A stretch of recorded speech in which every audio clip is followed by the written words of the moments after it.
2 ദിവസമായിട്ട് Dani full ബിസിയാണ്. ഇന്നും ഡാനി അടുത്ത ജോലിക്ക് ഇറങ്ങിയിട്ടുണ്ട്. ഇന്നലെ തുണി കഴുകലായിരുന്നെങ്കിൽ ഇന്ന് ചെടി നനയ്ക്കൽ. വെള്ളത്തിൽ കളിക്കാൻ അവന് ഭയങ്കര ഇഷ്ടമാണ്. ഞാൻ വഴക്ക് പറയുന്നതുകൊണ്ട് എന്നെ ഇടയ്ക്കൊന്ന് നോക്കി പെട്ടെന്ന് തന്നെ ഐ കോണ്ടാക്റ്റ് അങ്ങ് മാറ്റി. കാരണം ഞാനിനി വല്ലതും പറഞ്ഞാലോ.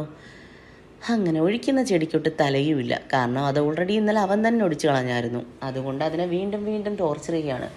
ഇപ്പോൾ അതൊരു കുളം പോലായി. തൊട്ടടുത്ത് നിൽക്കുന്ന ചെടിക്കൂടെ ഒഴിക്കാൻ അമ്മ അവിടെ നിന്ന് ട്രെയിനിങ് ഒക്കെ കൊടുക്കുന്നുണ്ട്. പക്ഷേ അതൊന്നും നമ്മുടെ ഡാനിക്കുട്ടൻ മൈൻഡ് ചെയ്യുന്നില്ല. അവൻ ഒഴിച്ചിട്ട് വീണ്ടും പഴയ അവൻ്റെ ചട്ടിയിലോട്ട് തന്നെ പോവും. ഞാനങ്ങനെ വഴക്ക് പറയുന്നുണ്ട്, വെള്ളം വെറുതെ വേസ്റ്റ് ചെയ്യരുതെന്നൊക്കെ പറഞ്ഞ്. അതിനമ്മ പറയുന്നുണ്ട്, കുഞ്ഞുങ്ങൾ കുറച്ച് ചേറിലും ചെളിയിലും വെള്ളത്തിലും ഒക്കെ കളിച്ചാലേ വളരൂന്ന്. എന്നാൽ പിന്നെ അങ്ങനെ തന്നെ വളരട്ടെ എന്ന് ഞാനും. കാരണം ഞാൻ പറഞ്ഞ ഈ 2 മുതലും കേൾക്കില്ല. അതുകൊണ്ട് അവരുടെ ഇഷ്ടം നടക്കട്ടെ എന്ന് വെച്ച് ഞാനകത്ത് കയറിപ്പോയി. അല്ലാതിപ്പോൾ എന്ത് ചെയ്യാനാ? എന്നാ ടാറ്റ.